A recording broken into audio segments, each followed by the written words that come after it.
നിങ്ങളുടെ ഇഷ്ട പരമ്പരകൾ എക്സ്ക്ലൂസീവായി സൺ നെക്സ്റ്റ് ആപ്പിലൂടെ തികച്ചും ഫ്രീ ആയി ഇപ്പോഴേ ആപ്പ് ഡൗൺലോഡ് ചെയ്യൂ. എവിടെ വരണമെന്ന് മേഡം പറഞ്ഞാൽ മതി.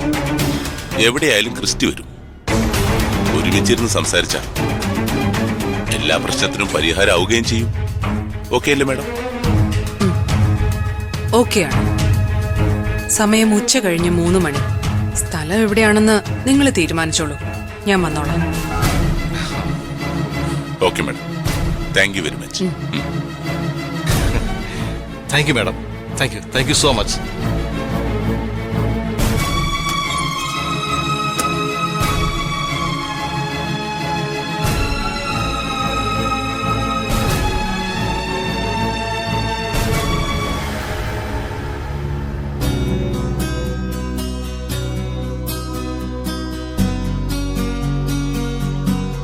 ശരത്തെ, എന്തമ്മാ? നീ ഇന്നത്തെ പത്രം കണ്ടോ? എന്തമ്മാ? ഇതിലെ ഈ വാർത്ത നീ കണ്ടോ?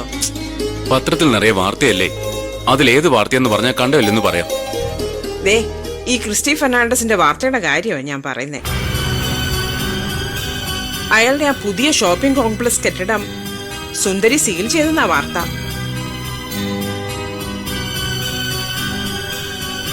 പുതിയ കളക്ടറുടെ ധീരമായ നടപടി എന്നൊക്കെയാ പത്രത്തിൽ എഴുതിയിരിക്കുന്നേ.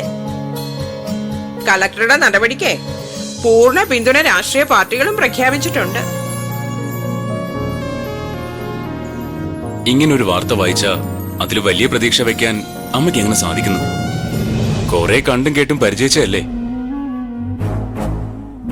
പത്രക്കാർ ആഘോഷിക്കും, ധീരതയെ പുകഴ്ത്തും, രാഷ്ട്രീയക്കാർ പിന്തുണയും പ്രഖ്യാപിക്കും.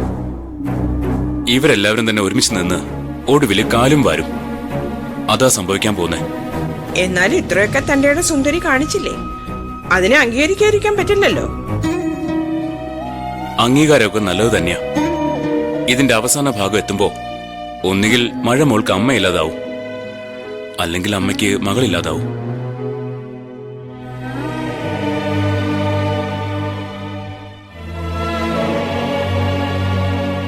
ഇതൊക്കെ ആരംഭശൂരത്വമാണ്.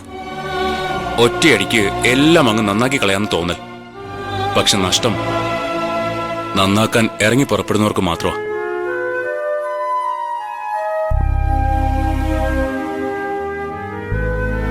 ഇവിടെ ഒന്നും നന്നാക്കിയെടുക്കാനാവില്ല അമ്മേ. നന്നാവാൻ അനുവദിക്കത്തില്ല. അങ്ങനെയാ ഇവിടുത്തെ സിസ്റ്റം. വലിയ സാമൂഹ്യ ബോധമായിട്ട് ഇറങ്ങി പുറപ്പെടുന്നവരുടെ ജീവിതം പാഴാവുന്നേ. ഒരു ദിവസം അമ്മ ഇതുപോലെ പത്രത്തിൽ വേറൊരു വാർത്തയും വായിക്കും. ജില്ലാ കളക്ടർ സുന്ദരി കൊല്ലപ്പെട്ടുവെന്ന്, അല്ലെങ്കിൽ കളക്ടറുടെ മകളെ കാണാനില്ലെന്ന്, പിന്നെ മൃതദേഹം കണ്ടുകിട്ടിയെന്ന് തുടർ വാർത്തയും.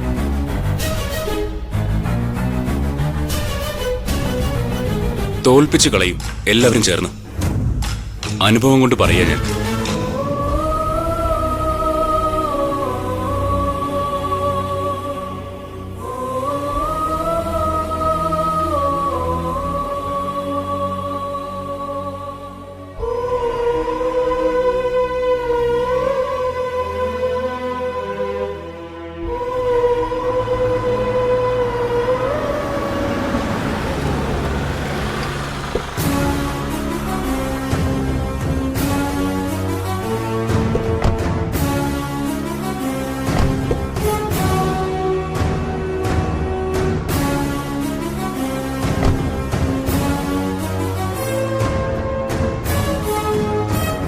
ഇതും ക്രിസ്റ്റിയുടേതാണ്. തങ്കശ്ശേരി ക്രിസ്റ്റി എന്ന് പറയുന്നത് ഇപ്പൊ ഈ കൊല്ലത്തിന്റെ നട്ടെല്ലാണ്. ഇവിടുത്തെ സാമ്പത്തിക സ്ഥിതിയെ നിയന്ത്രിക്കുന്നത് വേണമെങ്കിൽ ക്രിസ്റ്റിയാണെന്ന് തന്നെ പറയാം. മീറ്റിംഗ് ഇവിടെ തന്നെയല്ലേ അറേഞ്ച് ചെയ്തിരിക്കുന്നേ? അവരെത്തിയിട്ടുണ്ട്, വന്നാട്ടെ. മേഡം, വേണ്ട ജിജോ, ഈ മീറ്റിംഗിന് ഞാൻ തനിച്ചു മതി. അതാ നല്ലത്. Okay madam.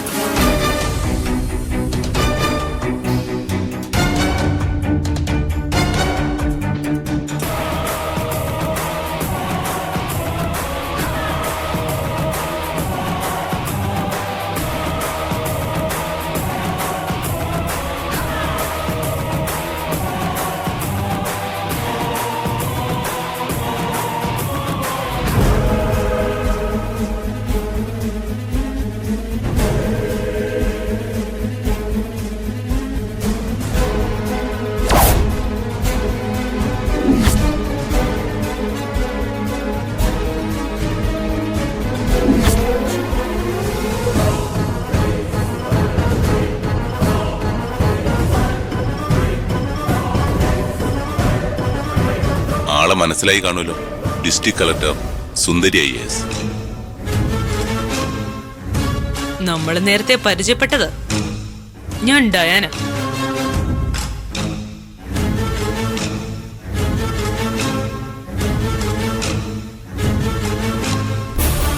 Thangassery Christy Fernandez എന്റെ ലിവിംഗ് പാർട്ട്ണറാണ്. നമുക്ക് ഇരുന്ന് സംസാരിക്കാം. Madam please.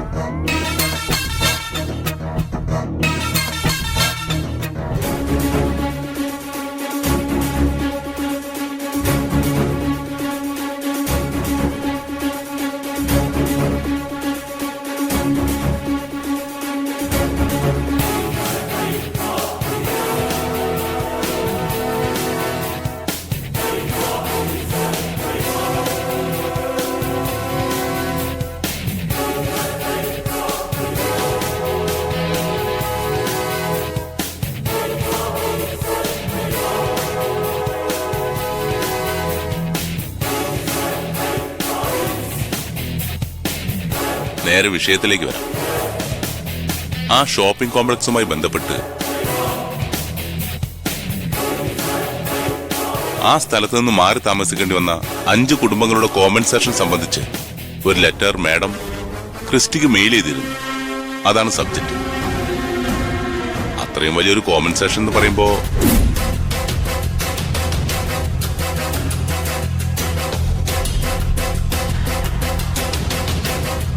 കോമ്പൻസേഷൻ അല്ല, കോംപ്രമൈസ്. അതിനാണ് കളക്ടറെ വിളിപ്പിച്ചത്.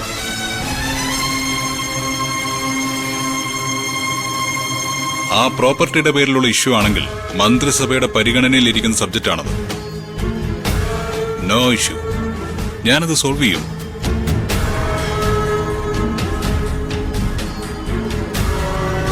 സോ കോംപ്രമൈസ് ഉണ്ടാവേണ്ടത് നമുക്കിടയിലാണ്. മാഡത്തിന് അറിയാലോ, ഏതൊരു നാടായാലും വികസിക്കുന്നത് ബിസിനസ്സിൽ പണമിറക്കാൻ തയ്യാറായിട്ടുള്ള ആളുകളുള്ളതുകൊണ്ട്. നമ്മുടെ ജില്ലയുടെ കണക്കെടുത്ത് നോക്കിയാൽ പുതുതായി എന്തെങ്കിലും ചെയ്യാൻ മുന്നോട്ട് വരുന്ന ഒരേ ഒരാളാണ് ക്രിസ്റ്റി. മാഡായിട്ട് അതുകൂടി മുടക്കരുത്. അറിയാലോ, ഇവിടുത്തെ ഒരു ഇൻഫ്രാസ്ട്രക്ചർ ഡെവലപ്മെന്റ് എന്ന് പറയുന്നത് അത്ര എളുപ്പമല്ല.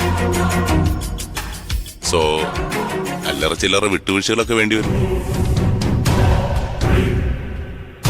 മാഡം ഫേവർ ചെയ്ത് കൊടുക്കണമെന്നൊന്നും ഞാൻ പറയില്ല. നിയമം വിട്ടൊന്നും ചെയ്യാൻ വേണ്ട. പക്ഷെ ചില കാര്യങ്ങളിൽ ഒന്ന് കണ്ണടച്ചു കൊടുക്കണം. കണ്ണടയ്ക്കണമെന്നൊന്നും ഞാനോ ക്രിസ്റ്റിയോ പറയില്ല. കണ്ണ് തുറന്നു തന്നെ ഇരുന്നോട്ടെ, എല്ലാം കണ്ടോട്ടെ. പക്ഷെ കണ്ടതായി നടിക്കരുത്. അത്രേ ഉള്ളൂ. ഭീഷണിയാണോ? ഒരിക്കലുമല്ല മാഡം. പറഞ്ഞല്ലോ, കോംപ്രമൈസ്. നമ്മൾ ഇവിടെ വെച്ചൊരു തീരുമാനം എടുക്കുന്നു. കോംപ്രമൈസ് ഉണ്ടാക്കുന്നത് ആ 5 കുടുംബങ്ങളുമായിട്ടല്ല, മാഡവുമായിട്ടാണ്. മനസ്സിലായില്ല. മാർട്ടി,